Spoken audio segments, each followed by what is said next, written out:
Ok, donc nouveau format, cette fois-ci on est sur la petite vidéo YouTube, parce que vous m'avez demandé de la YouTuberie les amis. Aujourd'hui on est avec un collectionneur. Antoine, vendeur de textiles, bonne qualité, US, des marques comme Pro Club, Dickies, Nuera. Exactement. Et avant tout, grand passionné de musique et collectionneur de disques, de physique, principalement de CD. Bernard, Mauvais Oeil, Renault.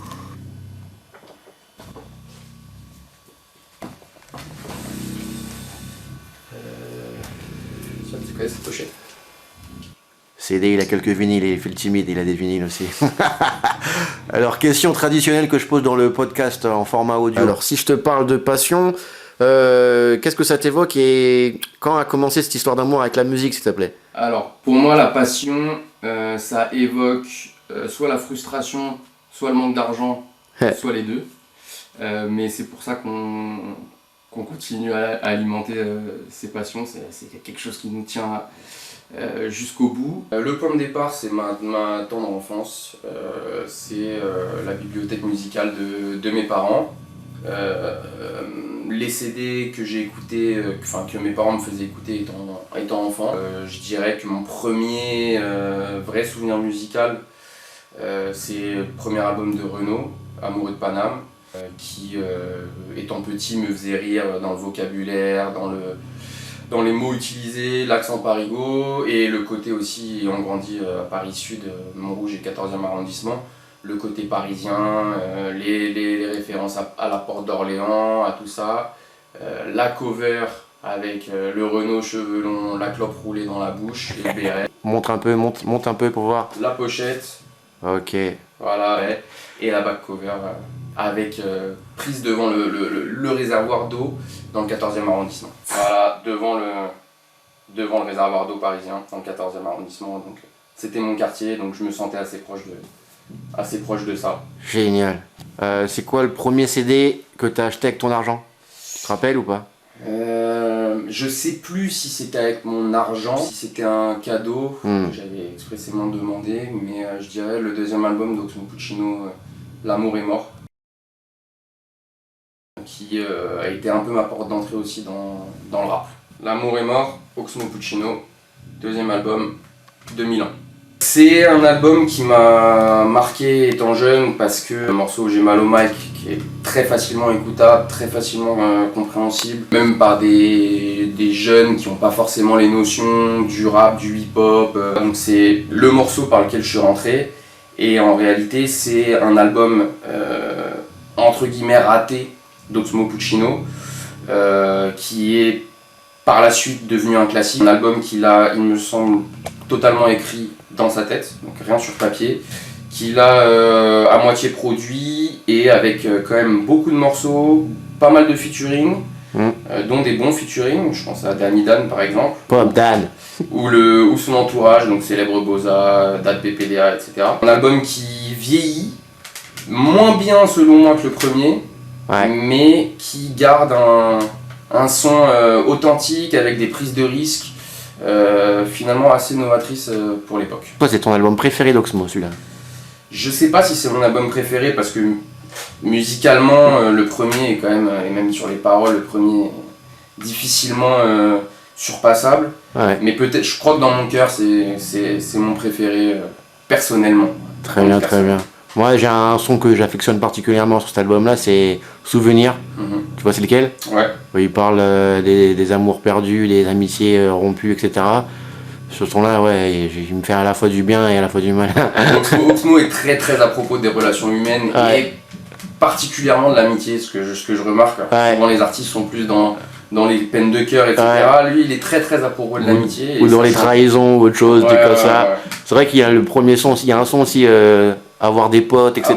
Tu vois, même Amour et Jalousie, tout ça, il y a énormément de... Le thème des amis est très très important, très récurrent chez Oxmo. C'est vrai que c'est un truc qui revient. Donc là, ouais, on est chez toi. Donc je constate que tu as pas mal de CD, etc.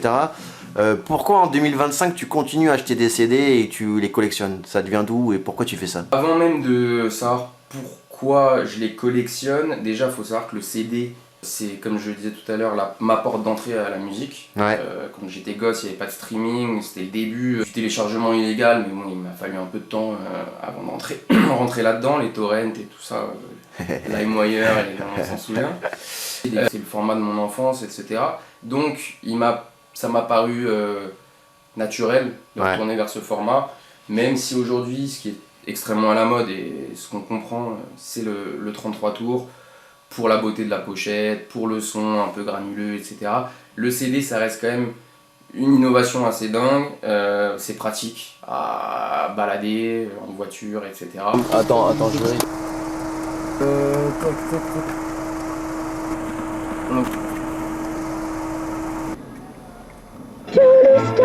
All jets up.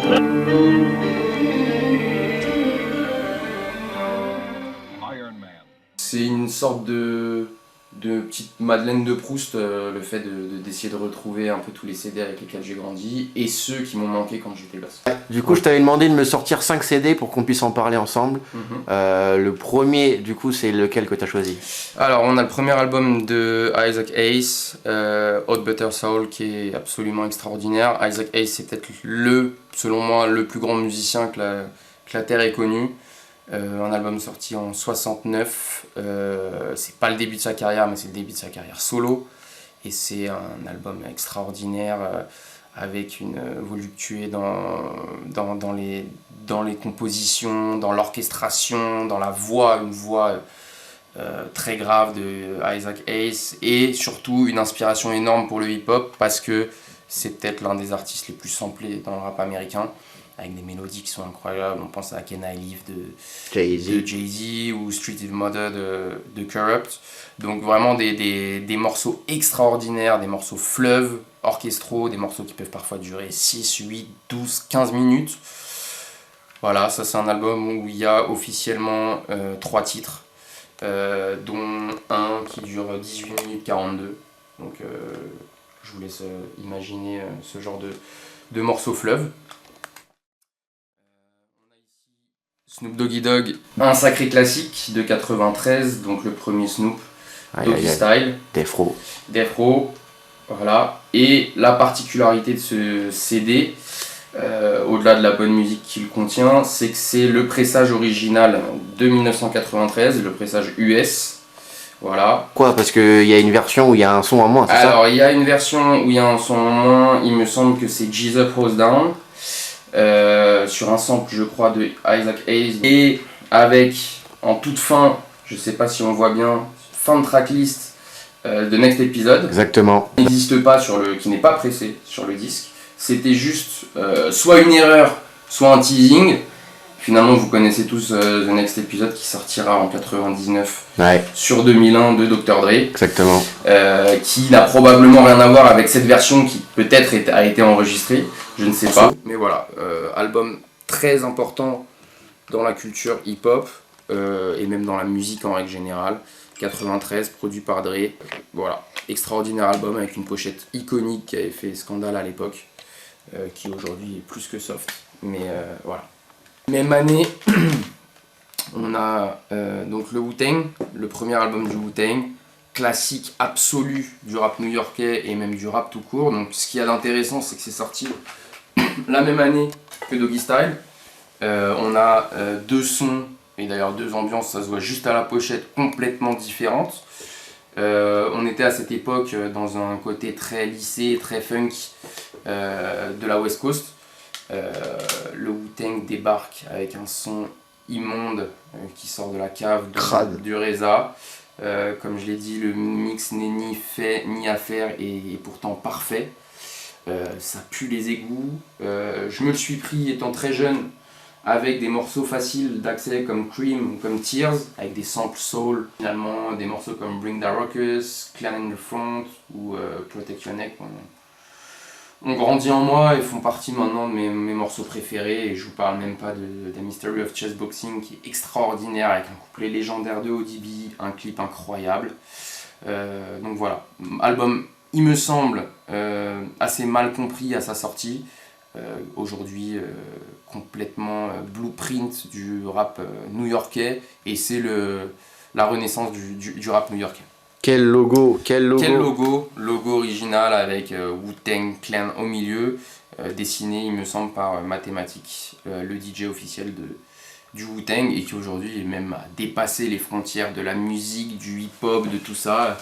Il suffit d'aller chez H&M pour trouver des crocs en plastique avec le logo du Wu-Tang. Wu-Tang Forever. On continue. On a parlé du Wu-Tang, du premier album sorti en 93, totalement réalisé et composé par RZA. Je sais qu'il y a d'autres albums du Wu-Tang dont tu es assez fan. Est-ce que tu peux nous en parler brièvement, par favor? Eh ben, je vais encore pas être très original, mais je vais parler des premiers albums de la salve des solos. Tous produits évidemment par The RZA. Donc ce qui est incroyable, c'est qu'il a fait 5 ou 6 albums solo en l'espace de 6 ans, où c'est le même beatmaker, mais des ambiances pour chacun des membres, bien à part entière. On a Iron Man de Ghostface Killah, extraordinaire. Ghostface Killah, accompagné de Raekwon, en vrai de vrai. Accompagné de Raekwon et de Capadonna, parce Ouais. que les trois sont sur la pochette, Ouais. dans une fabrique de Clarks. Une batterie. Uniquement conçu Voilà. pour les chaînes cubaines. Les chaînes cubaines, exactement. Raekwon, le chef. Donc, Ouais. voilà le chef qui cuisine. Quel album, quel Qui cover. cuisine. Quel cover, quel album, les prods, l'ambiance. On est sur du mafioso rap Exactement. extraordinaire. Pour moi, c'est du Scorsese, mais en audio, C'est quoi. du Scorsese, Audio. c'est du Parrain, c'est Ouais. tout ça. Sorti Ouais. le Jesus the Genius, qui est pour moi probablement le meilleur des solos. Un album qui est une histoire racontée de A à Z. Liquid Sword, une pochette extraordinaire, dessinée par un officiel de Marvel et de DC. Ah ouais. Vrai de vrai. Ah ouais. Faut savoir qu'ils ont chacun leur Iron Man, chacun avait leur alias lié au Marvel et au DC. Donc ils ont poussé le truc au bout en allant chercher des vrais. Et là c'est c'est les échecs, c'est la black excellence, c'est l'intelligence, c'est le extraordinaire album, des prods qui sortent vraiment des bas-fonds de New York. Du souterrain même, du souterrain de la cave de RZA même. Exactement, ce qu'il y avait en dessous de la cave, je pense, à la 4ème chambre, First Chamber. Ouais, je trouve étrange que tu m'aies pas sorti l'album de Old Dirty Bastard. Parce qu'il est dans ma voiture. Ah. Voilà. 36ème chambre de ODB avec une intro longue comme un bras qui fait, il me semble, 4 minutes où il raconte des conneries dessus. Et on l'écoute, faut l'écouter jusqu'à la fin, l'intro, parce que si elle est là, c'est pas pour rien. Tout à l'heure, on parlait bonus track CD only. Donc on a Dirty Dancing et Harlem World, hein. Bonus track CD only. Donc il me semble que même sur la version vinyle, on ne l'a pas. D'où l'importance aussi d'avoir du CD. Pochette iconique avec les bons de ravitaillement américains. C'est quelque chose, à New York en tout cas, c'est quelque chose vraiment de très connu pour les New-Yorkais. Et le fait que lui ait assumé de mettre ça en pochette, c'était game changer. Old Dirty Bastard, repose en paix, grand artiste. Il y a un jeu aussi de boîtier qui est particulier selon les albums aussi. On a ce qu'on appelle, c'est les formats classiques. Alors là, la bande est noire quand même, et blanche. Habituellement, elle est noire.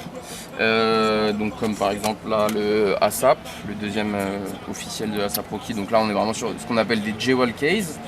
Donc vraiment des formats classiques. On a ensuite des disques, des formats qu'on appelle Digipack, il me semble. Donc là, on est sur quelque chose de souvent les indépendants parce que c'est moins cher à produire. Des choses un peu plus simples comme ça en carton. Alors là, je tiens à faire une petite dédicace au frérot Tedax Max, excellent rappeur français de Lyon, mais surtout au frérot STI, Vesty, Black Mafiosi, meilleur morceau de l'album. Ça démarre par STI.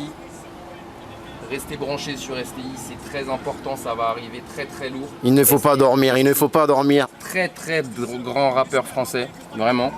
Très bon album avec du Isha, avec du Big Twins. Voilà, ça c'est des artistes indépendants français, donc c'est un plaisir d'acheter des CD parce que voilà, là on sait qu'on soutient et que ça va directement dans leur poche et qu'il n'y a pas de maison de disques et tout ça, donc ça c'est cool.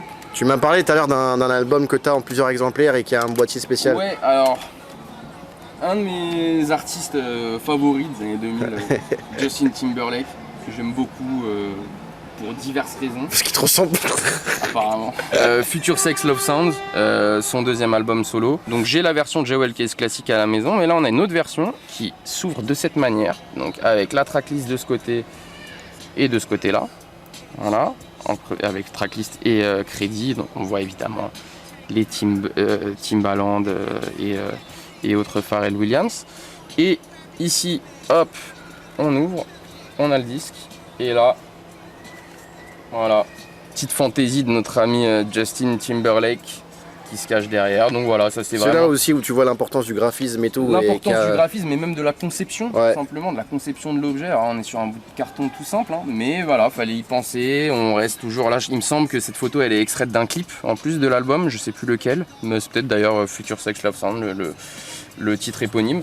Donc voilà, ça c'est un petit exemple, j'en ai d'autres, des trucs un peu différents comme ça, mais celui-ci j'aime beaucoup. Shout out à Déborah qui m'a offert ce format. Toujours plaisir, ça fait toujours plaisir d'avoir ce genre d'objet. Hein. Ouais. Et puis il y a un côté où tu sais où tu l'as acheté, tu sais qui te l'a offert. Ouais. Alors même si l'album a rien à voir avec cette personne, tu sais que c'est elle qui te l'a filé, etc. Donc il y a un côté un peu... Toujours l'historique, toujours un historique. Regarde, nous parlons de... C'est loin d'être mon artiste préféré, mais Frisk Orleans. Album à la base qui devait sortir chez Universal, qui finalement 2 jours avant la sortie a l'album de la controverse, complètement annulé, sorti des bacs, etc. Donc pour moi c'était important de l'acheter et de l'avoir en physique. Est-ce qu'il y a un truc aussi qu'on n'a pas dit, c'est que par exemple ce genre d'album là, c'est des albums qui sont pas repressés, genre c'est en plus édition exclusive. Donc ça c'est sorti en 2020. Une seule fois.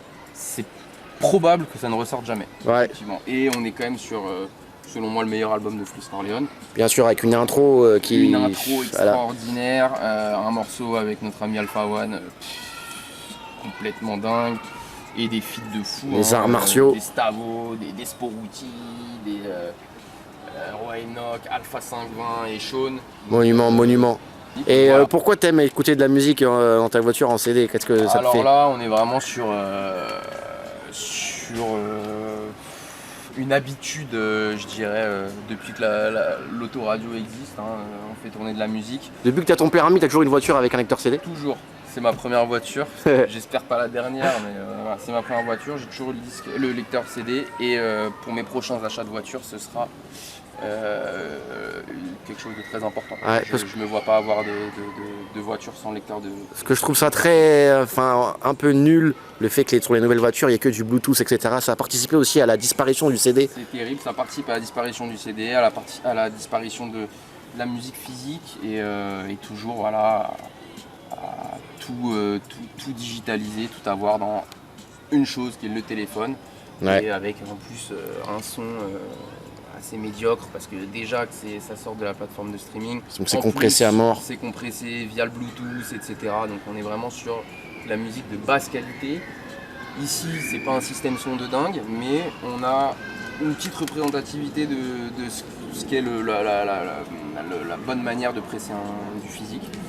Et voilà. Et parce que rappelons-nous, hein, la meilleure qualité sonore elle est sur le CD, le compact disque. La meilleure qualité sonore est sur le CD, le compact disque, on est vraiment sur du... Alors je sais pas techniquement, mais je crois qu'on est sur du FLAC ou quelque chose comme ça. C'est ça. Donc on est vraiment sur le format qui met des tempêtes au MP3 qu'on a l'habitude d'utiliser. La pureté est là, la pureté est dans ces petits trucs là. Donc voilà. Shout out à mon gars Gizo Evorachi, Miracle et Stacy Adams. Voilà, qui m'a offert toute sa discographie en vinyle et en CD. Si. Mon frérot Gizo, excellente musique. Sauter dessus, c'est très important. Et c'est indépendant. Génial. Achetez des disques. Yeah. Armani César, pareil. Griselda, évidemment. Petite doublette. Numéro 255 sur 333. Et ici, on a le numéro 48 sur 500. Donc c'est vraiment de l'édition très limitée. Hein. C'est de l'édition très limitée. On a ici du Estinac, toujours Griselda. Donc là, bon, ceux-là sont là. Triplé, hein. Triplé celui-là. 404. Alors c'est 4 éditions différentes, tu vois. Ça c'est le pressage multicolore, tu vois. Avec le drapeau. Voilà. Et ceux-là, je les ai pas ouverts, mais j'en ai un pressage tout noir, simple, je sais pas si c'est 180 grammes ou simple, et j'ai un pressage, il me semble que ça c'est splatter blanc avec des taches bleu, blanc, rouge. Voilà, là j'ai un excellent projet que j'ai en double aussi. Wes Hagen, Conway et The Alchemist. Toujours. Allen H 2. Donc il faut savoir que ça, il y a une anecdote là-dessus. C'est qu'en fait, Allen H, c'est le nom du duo que forment Wes Hagen et Conway the Machine, donc référence à deux catcheurs. Ils avaient sorti donc un projet en 2018, il me semble, sous le nom de Allen H, qui n'est pas dispo sur les plateformes et que je n'ai pas en physique. Ça fait partie de mes listes. Album un peu blueprint dans la carrière de Griselda. Et il y a 1 ou 2 ans, ils ont décidé de sortir ce qui était en fait la version originale de Allen H, 100% à la base produit par Alchemist. Donc je l'ai ici et je l'ai aussi en CD. Voilà. Et excellent projet. Malheureusement, il y avait une cover alternative avec un morceau bonus que je n'ai pas réussi à avoir. C'est maladif, hein, quasiment. Voilà, c'est maladif, mais c'est si beau. Et voilà. Et finalement, la première version qui était sortie en 2018 était produite, il me semble, par Daringer, le beatmaker Griselda. Et ça, c'est du full Alchemist avec des morceaux vraiment super bons, dont un morceau avec notre ami Schoolboy Q. Voilà. Ouais, l'écolier Q, Quincy, le grand Quincy. En général, quand tu t'appelles Quincy comme Jones, c'est que t'envoies. Ah ouais. Voilà. Comment faire perdre de l'argent à des collectionneurs de rap, de collectionneurs de disques. Stone, Big Dump, c'est le même album, 57 sur 500, 140 sur 500, deux covers différentes, même prix évidemment. Qu'est-ce que je peux te montrer d'autre? Je sais qu'en cassette, t'as des petits trucs. Un petit Wes Hagen, Ouais. voilà, magnifique objet. Hitler Wears Hermes 12, Conway the Machine, Everybody Eat Food. En belle cassette toute jaune. Voilà. Et Alchemist et Larry June, The Great Escape. Voilà, que j'ai en CD et en vinyle et en cassette du coup. Et là-dessus, il y a les 200 bonus, je crois. Sur la cassette ou c'est que sur le CD Ou c'est après? Parce qu'il y a... Non, il n'y a pas. Ça, c'était avant. Il me semble, ouais, ça c'est les premiers pressages, donc c'est pas la réédition, enfin entre guillemets réédition qu'il a ressorti récemment avec une cover alternative. Parce qu'après ils ont rajouté 2 sons. Magnifique ça. Et alors là, on est sur un exemple inverse de ce qui se passe normalement, c'est que sur cet album, il y a un morceau qui manque, qui n'est pas sur le disque, enfin sur les pressages, mais qui est pourtant sur les plateformes, il me semble. Comme quoi? Je ne sais, j'ai pas la raison, mais ça fait chier. Mais bon, ça fait partie du truc et c'est comme ça. Ah ouais, tout à l'heure on parlait des objets un peu particuliers, des designs, enfin le format que ce format, je ne sais plus comment il s'appelle, c'est un nom spécial. On dirait un jeu de cartes. Mais voilà, ça c'est un format qui était beaucoup utilisé dans les années 90 et qui aujourd'hui n'est plus du tout d'actualité. Mais il y a toujours des mecs, hein, on revient toujours à Griselda, Conway the Machine, qui joue sur les anciens formats, etc. Et donc là, on a un de ses meilleurs projets, la Black Tape. Voilà, CD, un peu plus simple, mais dans un format un peu différent. Voilà. En vrai, c'est tellement beau que t'as même pas envie d'ouvrir le truc, t'as envie de le garder sous blister. T'as pas envie, et j'en suis à un point où, évidemment, je garde le hype sticker qui va avec. Alors il faudrait soit que je le colle, soit que je le foute derrière, mais ouais, je fais ça, je le mets sur voilà. Je le mets sur la planchine à vinyle ou alors j'en mets sur la litière de mon chat. Parce que ça pour moi, ça fait partie de l'album aussi. Il y a un mec qui s'est fait chier à designer ça. Hein. Mais tu sais que ça, moi j'aimerais tellement qu'ils en fassent des t-shirts parce que je trouve ça simple et efficace à mort. C'est vrai. Donc voilà, très important, gardez les hype stickers. Si vous voulez pas les coller dessus, vous les foutez dans la tranche ou à l'intérieur, voilà, mais gardez-les. Ça fait partie de l'album. Vrai passionné, hein, il garde le sticker. Important. Si toi aussi t'es atteint de cette maladie, n'hésite pas à me contacter, on verra faire une petite vidéo. Génial. Bon bah voilà, je crois qu'on a fait le tour. Merci pour tout. C'était un plaisir de t'avoir pour le premier épisode. Un plaisir. Parce qu'on a vraiment cette passion en commun. Plaisir de discuter musique avec un mec qui s'appelle Miles. C'est important. Exactement. Yeah, bon, sur ce, écoutez de la bonne musique, soutenez les artistes et n'oubliez pas, la passion c'est important.